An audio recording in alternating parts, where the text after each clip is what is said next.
Welcome to the Online Digital Marketing Podcast.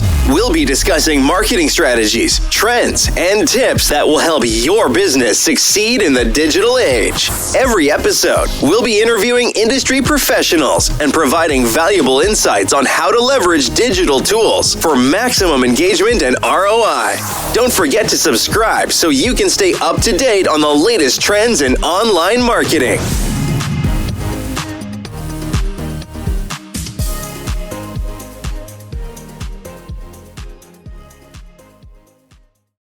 Hey everyone, welcome back. We're going to be tackling a question today that I know a lot of B2B marketers think about Facebook or LinkedIn for your ad dollars. Mm-hmm. Where should you really be focusing? Yeah. It's kind of that classic debate that we always have in marketing. Yeah, that's a good one. And we're going to be diving deep today into an article by Ian Mayer, who is the general manager of advertising at Clearbit. And honestly, his take on Facebook for B2B really kind of challenged some of my assumptions I've had for a while. It's interesting how these marketing silos develop. Yeah. LinkedIn equals B2B and Facebook equals B2C. Right. But I think that's what's so interesting about this deep dive is that it really challenges those assumptions or those boxes that we like to put things in. Yeah. So I'll admit it, I've always been pretty firmly in the LinkedIn camp Right. when it comes to B2B. I mean, think about it. You can target by job title, company, industry. Absolutely. It's so precise. Mm-hmm. It's like having a direct line to your ideal customer. Right. And that's such a huge draw for marketers because you feel like you're not wasting any impressions on people who aren't relevant to you. Right. But, and here's where it gets interesting, is LinkedIn's precision comes at a cost. And literally a cost.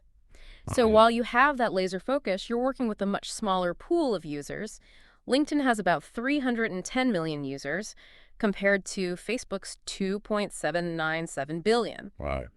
And that's a big difference, right? And then when you layer on top of that daily usage, 11 minutes on LinkedIn versus 33 minutes on Facebook, you can see how those costs can add up on LinkedIn and how much harder it is to scale your campaigns. Okay. Those numbers are pretty hard to ignore. Mm-hmm. But hold on. I still feel like there's something about the mindset. Yeah. Like on LinkedIn, you're already in that professional headspace. You're ready to engage with business content. Right. But on Facebook, you're kind of catching people during their downtime. They're looking at pictures of their friends' kids and dogs. And, are they really going to want to think about lead generation software Right. when they're doing that? That's such a common assumption that people make, and it makes sense. Yeah. But it turns out it's not actually that black and white. People consume content in a much more fluid way than we might think.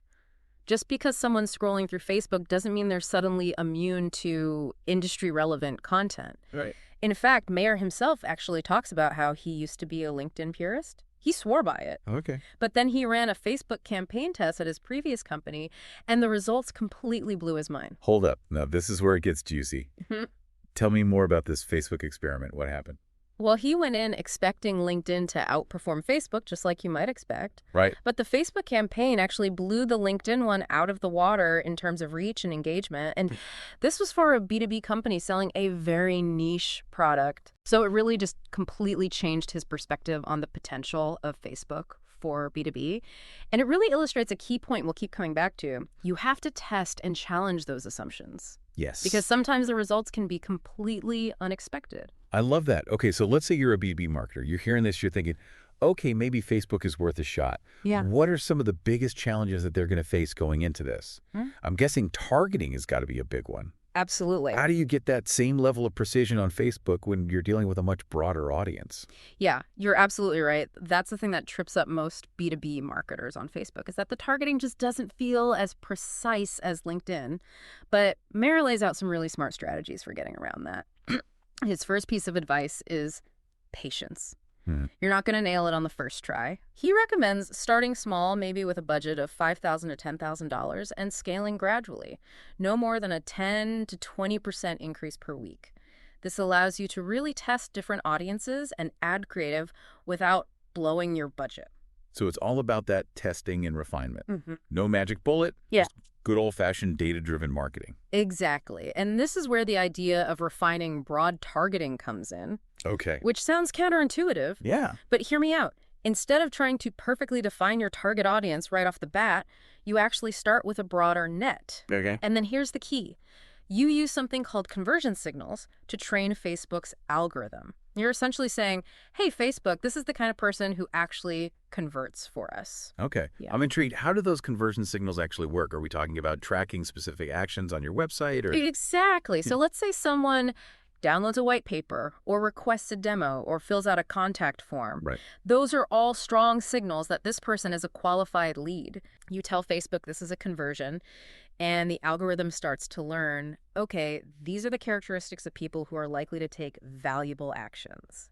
So you're basically teaching the algorithm to find more people like that Yes. in that massive Facebook ocean. Exactly. It's like training a bloodhound to sniff out your ideal customer, except instead of treats, it's data. I love that analogy. And speaking of finding the right people, Mayer also talks about a technique called corporate to personal matching. Ooh. This is where things get really interesting. Yeah. So you're basically using tools that can connect business information like company names and job titles with personal profiles on Facebook. Wow. So instead of just relying on someone listing their job title, which, let's face it, not everyone keeps that up to date on their Facebook profile, you're tapping into a much richer data set. Right. Mayer's company Clearbit actually specializes in this kind of matching. Oh, cool. And he says it can triple the size of your target audience. Triple. Okay, that's impressive. So you're basically casting a wider net, but you're doing it in a really smart way. Exactly. You're not just blindly spraying your message everywhere. You're using data to make sure you're reaching the right people. What else does he recommend? Well, once you've nailed down who you want to reach, it's just as important to think about who you don't want to waste ad dollars on. Right. And this is where strategic exclusions come in. Oh, So think about it. You don't want to be showing ads to your current employees, right. your competitors, Oh, yeah. existing customers, Yes. people who have already indicated they're not interested. Makes sense. By excluding these groups, you can significantly improve your return on ad spend. That's such a good point. Yeah. It seems so obvious, but I bet a lot of marketers overlook that step. Yeah. It's not just about finding the right people. It's about being smart about who you don't target. Exactly. And if you're dealing with a massive potential market, Mayer also suggests renting data instead of buying it. Okay. So instead of shelling out a ton of money for a huge contact list, you can partner with a data provider who gives you access to their database for a set period. Oh, that's a really interesting alternative. Yeah. Especially since contact information can change so quickly. Yeah. It seems much more agile to rent access to the latest data than trying to keep a massive list constantly updated. For sure. Okay, so we've talked a lot about targeting, but at the end of the day, you still need good content, right? Yes. Like, no amount of fancy data is going to make up for a boring ad. Couldn't agree more. People are bombarded with content all day long. Oh, yeah. To really stand out on Facebook, your ads need to be engaging, visually appealing, and offer real value. Right.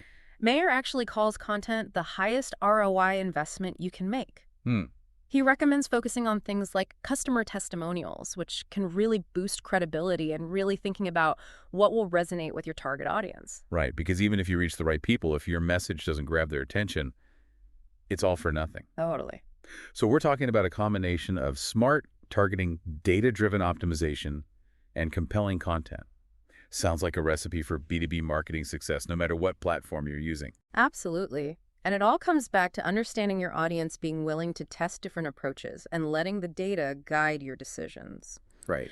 What I love about Mayer's story is that it's a perfect example of how challenging conventional wisdom can lead to surprising results. Totally. It really makes you rethink that whole Facebook versus LinkedIn debate. Yeah. So let's say you're listening to this and you're thinking, okay, this is all very interesting, but where do I even begin? What would be your advice for a B2B marketer who's ready to dip their toes into the Facebook waters? I think the first step is to challenge those assumptions we talked about earlier. Don't just assume that LinkedIn is the only place to reach your target audience. Right. Do some research. Take a look at your own customer data and see if there's an opportunity to test Facebook even with a small budget. And remember, patience is key. Yes. You're not going to crack the code overnight. It takes time to test different audiences, ad creatives, and those conversion signals we talked about. And don't forget about the content. Right. It's not enough to just get your ad in front of the right people. Mm-hmm. It needs to be engaging and compelling enough to make them stop scrolling and take notice. Yeah. Think about what would resonate with your audience. What problems are they facing? What solutions can you offer? This has been such an eye-opening deep dive for me. I feel like I've learned so much, and I'm definitely going to be rethinking my own approach to B2B marketing. I'm glad. So as we wrap up our exploration of Facebook and LinkedIn for B2B, What's one final thought-provoking question we can leave our listeners with? We've talked a lot about the technical aspects of Facebook advertising, but let's zoom out for a second.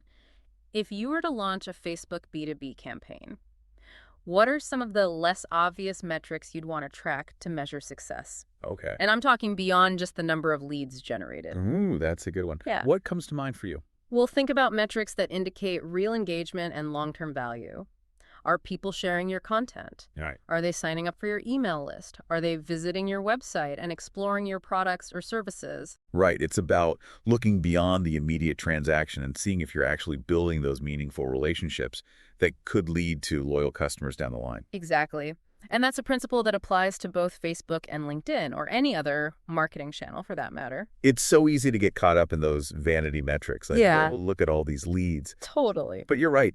It's that long game that really matters. Yeah. Are you sparking interest? Yeah. Are you building a community around your brand? Those are the things that will ultimately drive growth. For sure. And that's what makes marketing so fascinating. It's not just about the numbers, it's about human connection. Yeah. It's about understanding what makes people tick, what motivates them, Totally. what problems they need to have solved. Yeah, this has been such a thought-provoking deep dive. Yeah. I feel like we've really only scratched the surface, but I hope it's given our listener a fresh perspective on the Facebook versus LinkedIn debate. Me too. And who knows, maybe it's even inspired you to test out a Facebook campaign for your own B2B business. Yeah. Maybe you're already brainstorming some ideas. Yeah. If you are, here's a challenge for you. Think about one specific campaign you're working on right now. How could you apply even one of the strategies we discussed today to potentially improve your results?